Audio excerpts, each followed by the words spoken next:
Capital murder charges filed against these two suspects means prosecutors could pursue the death penalty against them. So let's take a closer look at the legal aspects of this case. For that, I want to bring in HLN legal analyst Joey Jackson and criminal defense attorney Brian Claypool. Welcome to both of you. Good morning, Carol.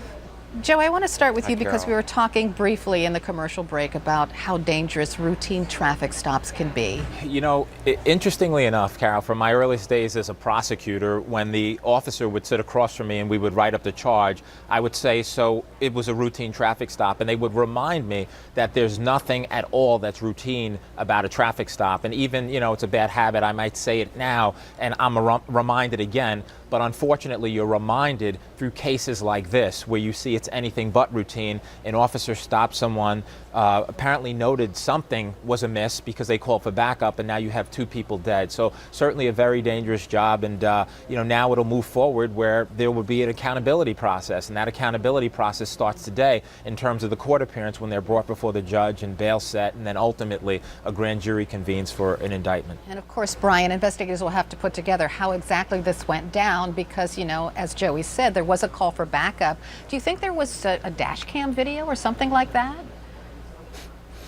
Well, we'll find out whether there was a dash cam video, and we also need to hear the audio dispatch tapes, Carol, to find out, for example, did the officer run a license plate check on the vehicle that prompted him to pull the car over? And why did he pull the car over? What was the cause of that? Did they run a background check to find out who might be the owner of the vehicle? Was it a stolen vehicle? We need to investigate things like this. And another thing, you know, Joey's right. I mean, there is no safe traffic stop. You can't let your guard down.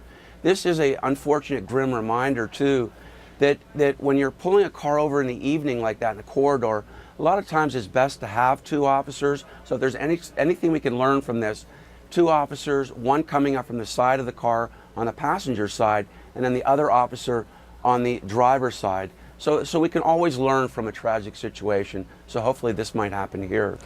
The other puzzling aspect of this case is why did they steal the police car as a getaway car? Why didn't they use their own car? Yeah, well, you know what, a great question, but you know, regardless of them doing that, it's interesting how quickly they were apprehended, initially apprehending the two and then ultimately getting all of them.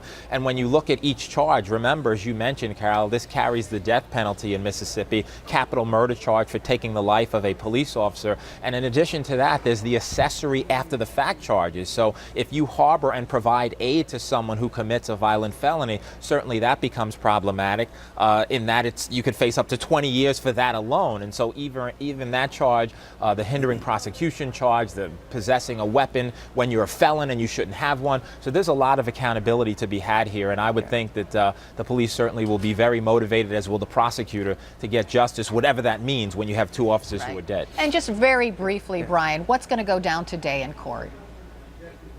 Well, Carol, before I comment on that, I thought there was another important point we should bring up.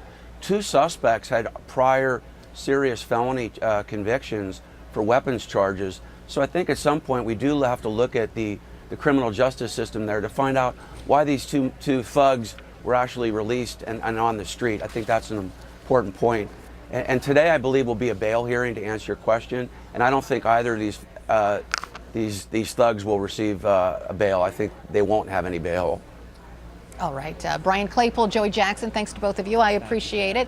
Still to come in the newsroom.